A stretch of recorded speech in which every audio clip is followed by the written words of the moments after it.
Hello, this is Erin with The Joy in Pens and Paper, and I am doing my first 3 Inks Thursday since returning from a 2 week long trip. so, um, just a couple of things. First of all, I do have COVID, so if I sound a little stuffy, that is why. Certainly, one of the risks when you're traveling internationally and you're on a plane and a boat and um, sharing public spaces is germs get shared. So, yeah, COVID. That's a lot of fun. I am starting to feel much better, which is great, but I do have some stuffiness and a bit of a cough. So, I'm going to do my best not to cough while filming this. With a 3 Inks Thursday, what I do is I sample 3 different inks on 3 different papers using 3 different nib sizes, just so that you get an idea of what these inks do, as we all strive to learn as much as we can about inks and ink properties and paper and such for our own fountain pen enjoyment. So the 3 papers that I'm using today are the Life Bank paper, Clairefontaine Rhodia paper, and Tomoe River paper in the Galen Leather Co. Everyday Notebook. The 3 pens that I'm continuing to use are the TWSBI Go pens with a fine, medium, and stub nib, and then I'll use a Kakimori brass nib dip pen to do the swatches. The 3 inks that I am using are kind of a dusky brownish palette. That's what I was feeling today. And they're all samples that I have recently received from viewers slash people that have followed my channel for a while that I've connected with, such as Priscilla or Diana, a fellow YouTuber. So the first two are from Priscilla, and it's Waringal Stonecutter Song and Waringal Song of the Reed. And the third is from Diana, Sailor Kitsune Biore. Biore? Not sure. So let's dive right in. So starting off with Waringal's Stonecutter Song, and some additional materials that I have a mason jar with water, and I have a white t-shirt that I use for, I did not get much on there, swiping off any excess moisture. Wow. So it is exceptionally humid where I live. That may be why I'm having a little bit of difficulty here. And it is multiple days of humidity. So that is another thing to consider, I suppose. All right, so starting off with the fine nib, I'm going to dip that and just move that a little bit so my hand has some space.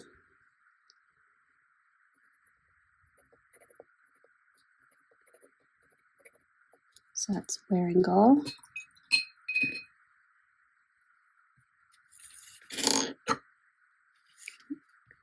Sorry, just gotta arrange that because I need for that to soak up the moisture.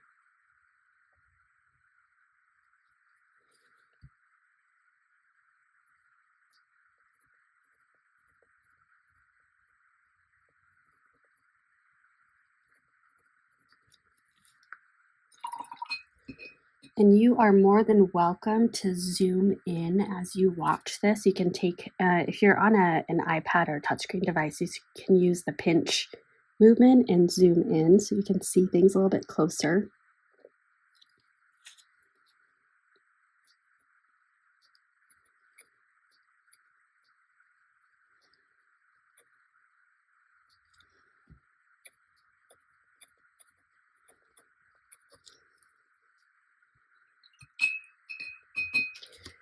And this ink is very much not a saturated ink. Gosh, I love that color.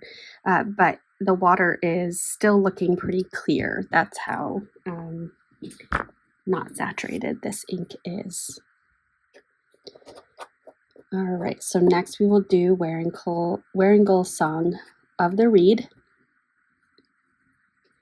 Again, apologies for my stuffiness.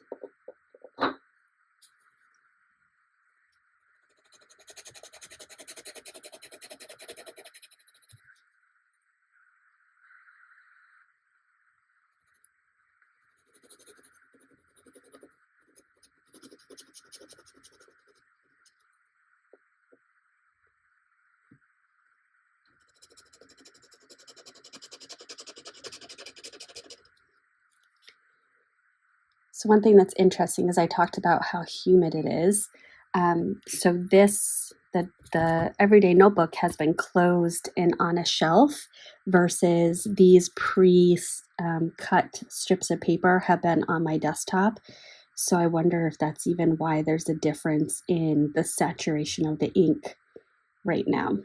Just pointing these things out as food for thought, because there's certainly things that I am thinking about.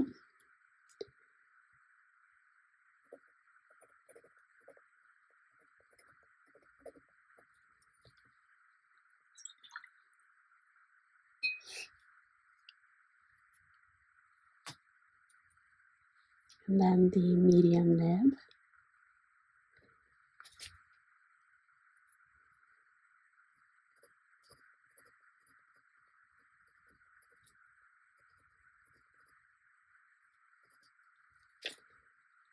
So I do currently have Stonecutter's Song inked up in a Pelikan M400. It was inked up in June, and I've carried it over a little bit to July.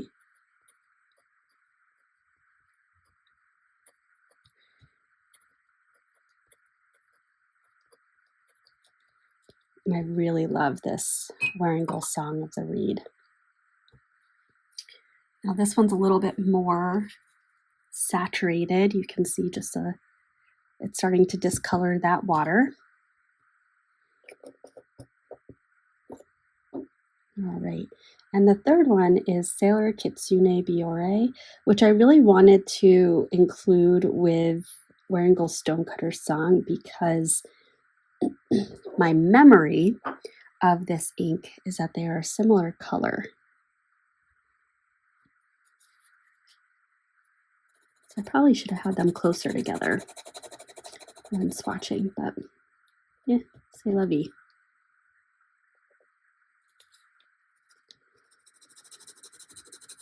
Ooh, that's cool. So Sailor inks can sometimes have some chromo shading properties to them, which I really, really love. One of the, I think, first ones that came to my attention was a couple of years ago, Sailor Manyo Haha. And that kind of led me down this rabbit hole of a number of different Sailor inks, including Sailor Ink Studio 123 and the Sailor Urameko inks. But yeah, they have these really beautiful chromo shading properties.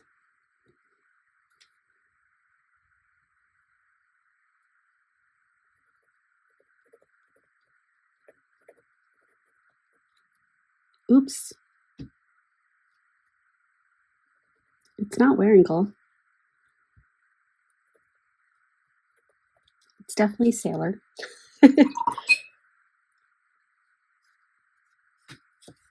That's funny.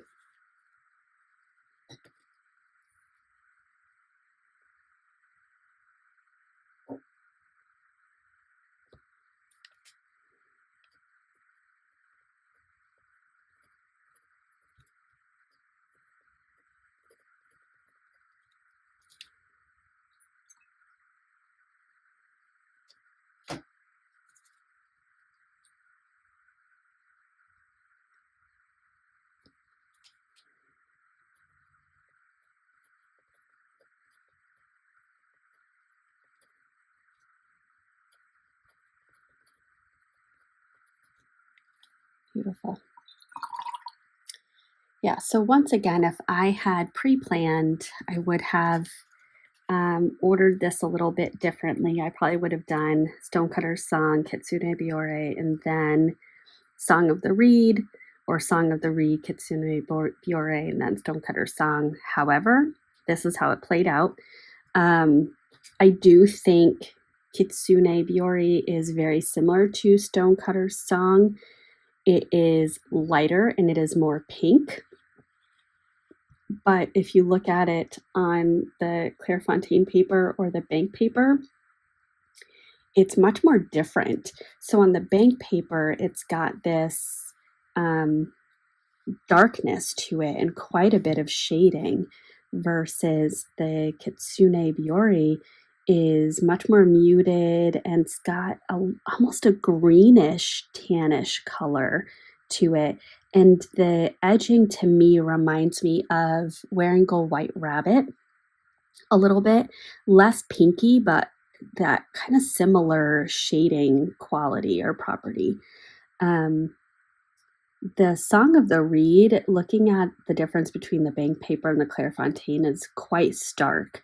So you've got this more muted sandy color on the bank paper, but then on the Clairefontaine paper, you have it's almost orangey. And certainly the browns are coming through. So all three colors are absolutely gorgeous. Zoom you in just a little bit, quite a bit. Absolutely gorgeous. The bank paper seems to have absorbed it in a little bit more. And I think what I'm learning through doing these swatches on 3 different papers is that I really love using Tomoe River paper because that is the paper that shows the ink how I like it the best. I'm happy that I have a pad of bank paper and a pad of Clairefontaine paper. These are the papers that I will use when writing letters to people, just because they're on tearaway pads, and I know what I'm learning through this is that it's going to show off the ink really, really well. This right here, that to me is the most shocking one of the 3. It has a different color than, it's kind of greenish on the bank paper, pinkish on the Clairefontaine, and then definitely pink, but kind of a dusty brown on Tomoe River. Interesting. Anywho, that concludes the 12th 3 Inks Thursday. I hope that you enjoyed it. If you are not yet subscribed, please take a moment and hit that subscribe button. Click the like if you enjoyed this. The more likes or comments that a video gets, the more that YouTube will advertise it and the more people that will see it. So if you so feel inclined to, like, subscribe, comment, all those things, and I will see you in the next one. Bye.